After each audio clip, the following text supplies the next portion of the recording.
What's up guys, it's Lord Both here with another video, and Microsoft has had a lot of dubs these past few weeks. They had Oblivion Remaster come out, which was a grand success. Claire Obscure Expedition 33 came out and it was only $50, but it was also available for free on Game Pass. Which, I mean, probably a lot of people played it for free on Game Pass that normally wouldn't have picked up that kind of indie game, especially a turn-based action RPG game. And I'm not going to say it significantly helped the sale of that game, but it was probably a minor factor in its success. And quite honestly, Microsoft has been riding the wave of becoming the affordable console. They've been made to look like the good guys in the gaming industry. Everybody's mad at Nintendo because Nintendo just decided to jack the prices up on everything with the release of the Switch 2 console and increasing their prices on both their digital and their physical games, which the vast majority of those physical copy games are not actually physical copies. They're digital keys on physical backing. Anyway, the immediate reaction to Nintendo raising their prices was backlash because immediately people were like, well, since Nintendo's raising their prices, everybody's going to raise their price now. And it wasn't long until Sony fell right in line. Because Sony raised their prices on everything too. First, they raised the price on their own subscription service. Then they raised the price on their consoles. And they even put out surveys that were like, hey, how many of the people who play on PlayStation, how many of you guys are buying a Switch 2 and are okay with the price of the Switch 2? Not because, we might be making our own handheld device. We're just curious. We're wondering what you would pay for such a handheld device. And the Copium Crew fanboys of both sides came out to defend both Nintendo and Sony. They blamed everything. They blamed tariffs. Even though that doesn't make sense, because the United States, one country, one market, even though granted is a very wealthy and large market, can't harm the entire global industry that bad to where both Nintendo and Sony have to universally raise their prices on everything to offset the tariffs put on them by one country. They also tried to blame inflation, which inflation determines your spending power as an individual, the worth of your actual dollar. It doesn't actually determine the price at which products should be set. And even if it did, because you're drawing the circular line together of higher wages causes inflation, which causes higher wages, which causes inflation, it all circles back to the one main thing, which is the fact that companies didn't want to lose their profit margin. They didn't want to slash their profits, which is just greed. That's the only real sensical way I can see inflation being a major factor in the price increases, which when you boil it all down to, it's really greed that is the main factor in that inflationary argument. But they kept doing this. They kept on trying to find some way to blame something else than the companies just wanting to make more money off of people. The fact that they thought they could get away with charging more money, so they did it. And the one guy that came out looking good in all this was the company that wasn't raising any of their prices. And that was Microsoft through Xbox. But guess what? It wasn't that they were not going to do it. It's that in classic Xbox fashion, they were the last. This comes to us from Insider Gaming entitled, Microsoft is raising the price for all Xbox Series consoles, accessories, and games. That's right, ladies and gentlemen, the company who was just thought of as being pro-consumer, the company that had the opportunity to actually come out and say, hey, we're actually going to keep our prices the way they are, or even slash some of them here and there. We're going to have a whole new sales marketing campaign where we're going to do game sales more often, etc., etc. Fill that niche in the market that people are looking for an affordable console, affordable gaming. They had that in the palm of their hands, and they decided to throw it all away to say, hey, we're going to do what everybody else is doing. And we're going to jack the prices up on everything. On all our hardware that isn't as good as the other guys and is also old at this point. That also, secretly, we don't actually want to be involved in anymore. The article states Microsoft has confirmed that all Xbox Series consoles, games,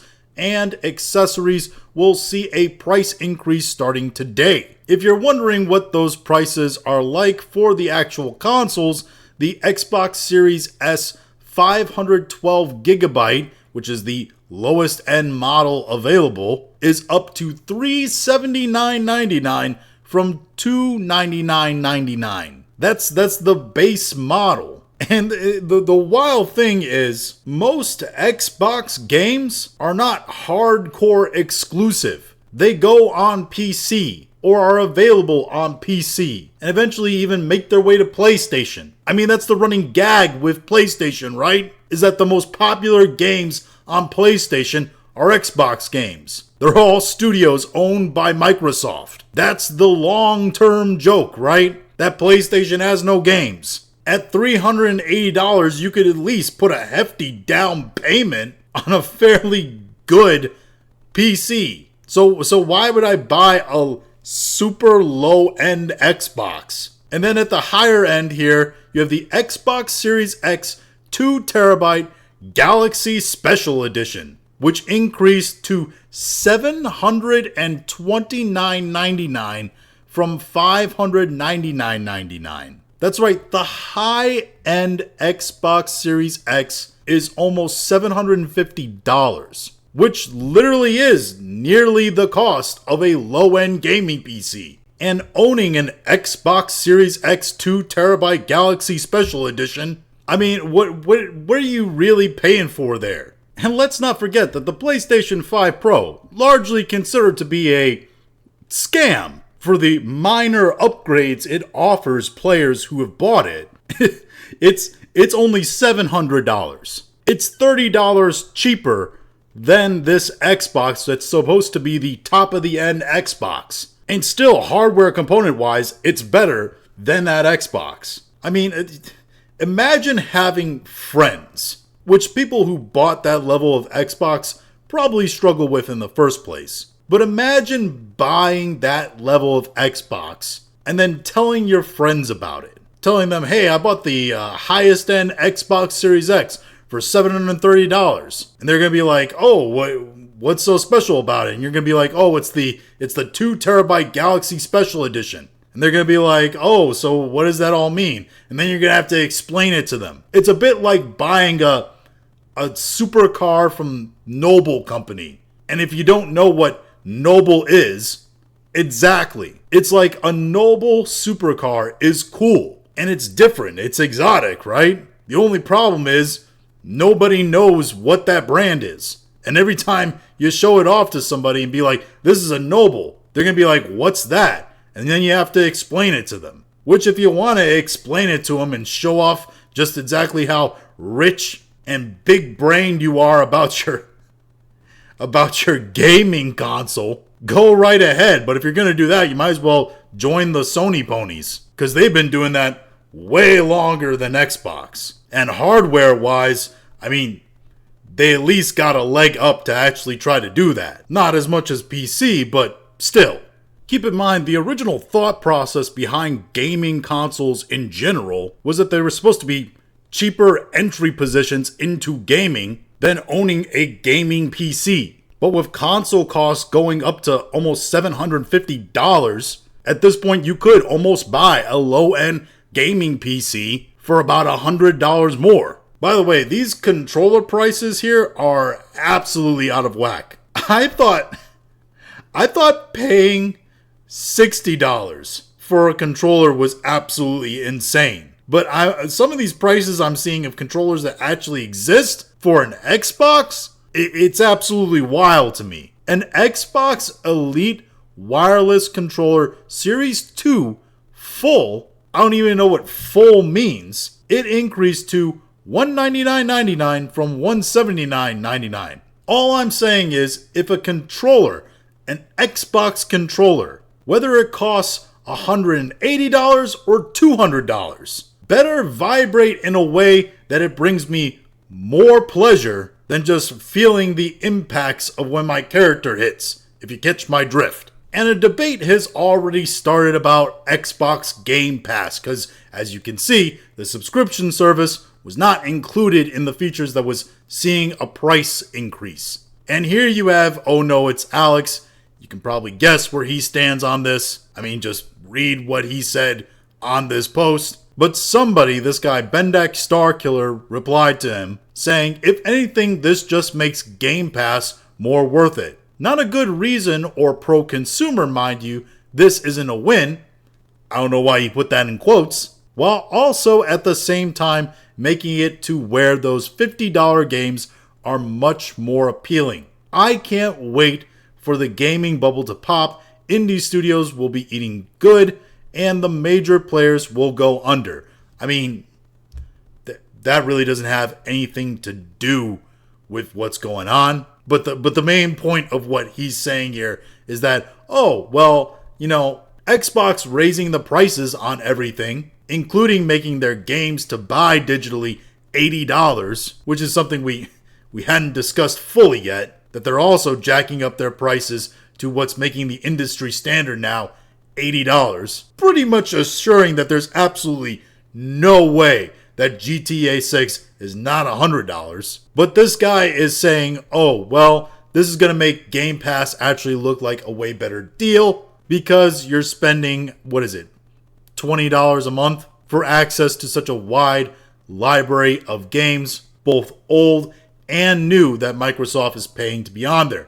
And to a certain point, he is correct. I still think it's a pretty good deal. Even if they raise the price a little bit, which I fully expect them to do, it's a good deal. And in fact, that's what Alex says, is the cost of Game Pass will also increase. It wouldn't shock me that Game Pass probably goes up to $25, $30 a month. It will still, from an economic standpoint, just how people are paid and live their lives, make more sense than paying $80 every time you want to buy a single game. But really, it's hammering home a point, I think, that some people have started to make, which is that Microsoft is really trying to get out of the console business, which is a point that a lot of people have been trying to make for a long time. In fact, the bit of news that came out right before this price increase is what's really interesting, because a day before these price increases were announced, this story came out, which is that Microsoft's latest earnings report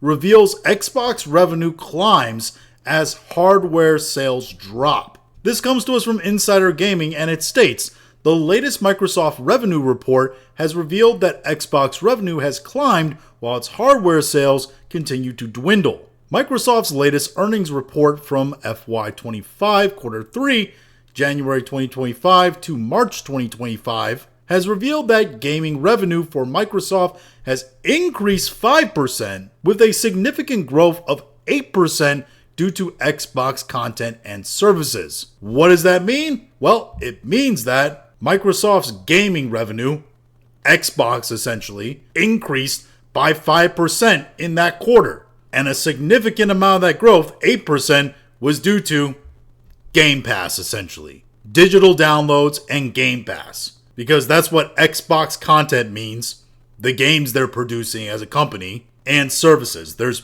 one primary service that everybody knows and uses, and it's Game Pass. The article continues, however, Xbox hardware revenue continues to drop, with a decline of 6%, a drop that the company said to expect last year. Well, there's only one kind of hardware for Xbox, meaning consoles and all the accessories that go along with the console. And they were expecting this decline actually, which we'll get into that in just a few minutes. They also attributed some of this revenue to Xbox's new multi-platform strategy, which recently saw the likes of Indiana Jones and the Great Circle, Forza Horizon 5, hit the PlayStation 5 this quarter. So some of the revenue gains that Xbox had made were due to the fact that they allowed their exclusive games to be put on other platforms fairly quickly, meaning PlayStation and Steam. According to various rumors, Microsoft is set to continue to get bolder with this multi-platform strategy, moving forward with its titles including noticeable releases on the Nintendo Switch 2. As for what's next for Xbox hardware remains to be seen, but rumors have suggested that the console could be another two-console strategy with a mainline console and a handheld version. Personally, I think that would be stupid, because this whole race to who has the next handheld, nobody's gonna beat the guys who already have products out to market. I mean, Nintendo has the Switch, and the Switch is its own thing, right? That is what Nintendo is going with. That is its flagship console. It's something completely different. Steam has the Steam Deck, and I mean, it's the Steam Deck. Valve has way more flexibility in what they're able to produce there. I know PlayStation is probably going to put out their own new handheld at some point soon, which I'll say to this, there's a reason they stopped making the PSP. And yes, maybe people who are really into PlayStation, the Sony ponies, they'll buy it, but really who's gonna get into PlayStation handhelds? So I gotta be honest, if Xbox is going to get into the handheld game, they're going to be fourth, really, behind PlayStation, who's behind Steam, who's behind Nintendo. And Nintendo is really only top because that is their console. That's it. That's the main one they're going with. But the overarching point of this article is that Xbox revenue is actually up. However, their hardware, their actual console and accessories revenue are down. And more importantly, they knew that was going to happen. Because the very surface way to see this is that, Microsoft announced that their hardware isn't selling as well in their earnings report. So they announced today that they're increasing the prices of their hardware because they're trying to make more money off that hardware. The very simple economic strategy of, we're not making enough money on this product, raise the price of the product, which that doesn't tend to work typically. The other wiser way to see this is that Xbox is getting the desired result that they've wanted for a while, which is that their digital service and content platform is making more money while their actual physical hardware is down because they don't want to actually have physical hardware anymore. Microsoft wants out of the console business. They want to be a platform, a place in which games can be accessed, but not necessarily where they're delivered. Another business can do the actual delivering for them, which is why they've gone with this whole multi-platform strategy, right? The whole commercial campaign they had of, this is an Xbox, this is an Xbox, what is an Xbox, etc., etc. That's the truth of all this. This is the actual response they want. They're literally strangling their own business by doing what the other guys are doing, knowing they're the worst option of all the options possible, but it actually plays right into their hand because they don't want to do this anymore. They want to be something else. Now, whether they're actually big-brained about all this and are going in the right direction and everybody else is just idiots while they're playing 4D chess, I'm not really sure about that. It could end up blowing up in their faces, but I think as long as they still keep Game Pass in a manageable state price-wise, they definitely have a chance of getting to where they want to be, even if initially where they want to be looks stupid. There is one thing I'm certain of, which is that eventually Steam is going to increase their prices as well. You're going to see all the prices of games on Steam get bumped up just for competition at this point. They gotta keep up with the other guys, so they're just going to have to raise their prices. Is it pro-consumer? No. Could they possibly get away with not actually doing it? Yes. But at this point, I mean, they're gonna, so just expect that. What will really be interesting to see is if Steam actually decides to get into this whole subscription service battle, where they try to challenge Game Pass for their own subscription service.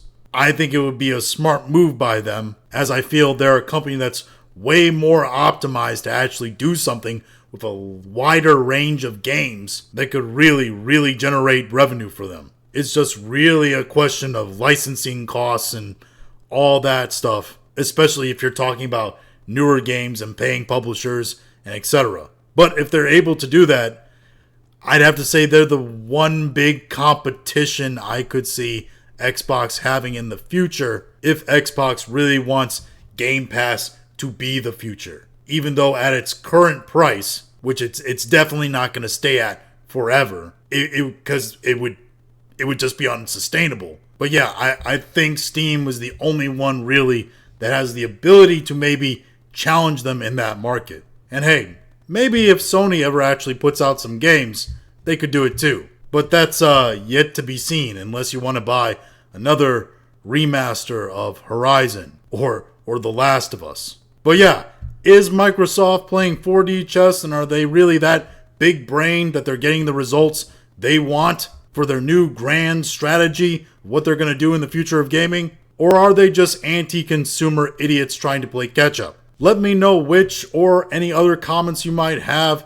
If you liked the video, go ahead and like, share, and subscribe. If you didn't like the video, I appreciate you watching all of it, and we'll talk to you again later.